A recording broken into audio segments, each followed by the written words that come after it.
नमस्कार. मी नरेंद्र पाटील काळे आणि आपण पाहत आहात खबरनामा न्यूज. शेतकरी, कायदा आणि सत्याचा आवाज.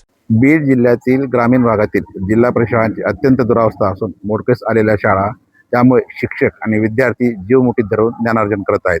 बीड जिल्ह्यामध्ये तब्बल 302 शाळांमधील 475 वर्गखोल्या मोडकळीस आलेल्या आहेत, तर 290 वर्गखोल्यांची दुरुस्ती आहे. आज आपण पाटोदा तालुक्यातील थेरला येथील जिल्हा परिषद शाळेमध्ये आपण पाहिलं तर गुरुवारी जी घटना घडली की मध्यरात्री शाळेच्या वर्गात भिंत कोसळली. सुदैवानं मध्यरात्री घटना घडल्यामुळे कुठलीही जीवितहानी झाली नाही. मात्र या ठिकाणी आपण जर पाहिलं तर 1965 ही शाळा आहे. सर्व वर्गखोल्या जीर्ण आहेत आणि यासाठी येथील पालक असतील, मुख्याध्यापक असतील, शिक्षण विभागाला वारंवार यांनी पाठपुरावा केला आहे. मात्र प्रशासनाची भूमिका ही वेळखाऊ आहे. मध्यंतरी सामाजिक कार्यकर्त्यांनी आम्ही आंदोलन केल्यानंतर CEO जितेंद्र रेमान यांनी 28 कोटी रुपये मंजूर केले, परंतु बीड जिल्ह्यातील वर्गखोल्या बांधकाम आणि दुरुस्तीसाठी तब्बल 69 कोटी रुपयांची आवश्यकता असून पालकमंत्री सुनीता पवार जेव्हा जिल्हा वार्षिक नियोजन समितीच्या बैठकीस येणार आहेत तेव्हा आम्ही त्यांच्याकडे पाठपुरावा करणार आहोत.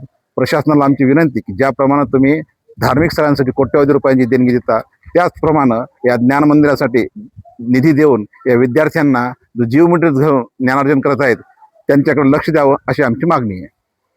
माझे नाव संजीवनी विष्णुराख. मी जिल्हा परिषद माध्यमिक शाळा थेरला येथे शिकते.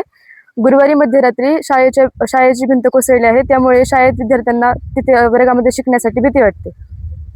शाळा थेरला, तालुका पाटोदा, जिल्हा बीड या शाळेची जी इमारत आहे जुनी, त्या इमारतीचं बांधकाम 1965 साली पूर्ण झालेलं आहे, परंतु ती जीर्ण अवस्थेमध्ये आहे.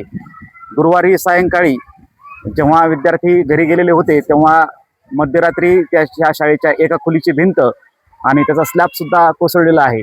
UDAS+मध्ये आणि वारंवार पत्रव्यवहार करून वरिष्ठ शिक्षण विभागाला आम्ही ही माहिती कळवलेली आहे की अपुऱ्या वर्गखोल्या आहेत, धोकादायक इमारत आहे. 230 पेक्षा अधिक विद्यार्थी या प्रशाळेमध्ये 1ली ते 10वी शिक्षण घेत आहेत. नवीन इमारतीचं बांधकाम सुरू आहे, परंतु अजून अपूर्ण अवस्थेत आहेत. त्यामुळं काही वर्गांना आम्हाला या दुसऱ्या ज्या वर्गखोल्या असतील त्या वर्गखोल्यामध्येच नाईलाजानं कधी तर उघड्यावरही बसून आम्हाला वर्ग भरावे लागतात. धन्यवाद. मुख्याध्यापक प्रताप दत्तात्रय काळे आपणास ही माहिती पुरवत आहे.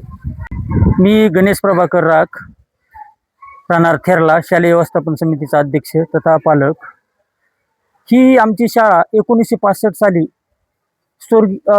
राष्ट्रसंत भगवान बाबा यांनी लोकसहभागातून गावकऱ्यांच्या मदतीने 2 दिवस गावामध्ये थांबून ही शाळा उभारणी केली 1965 साली. आणि ही शाळेचं एकदम दूर अवस्था झालेली आहे 1965 ते आतापर्यंत.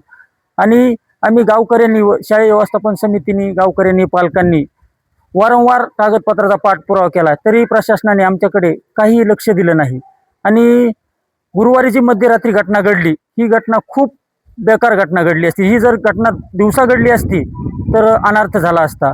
जर प्रशासनाने आमच्याकडे लक्ष नाही दिलं तर आम्ही रस्त्यावर उतरल्याशिवाय राहणार नाहीत.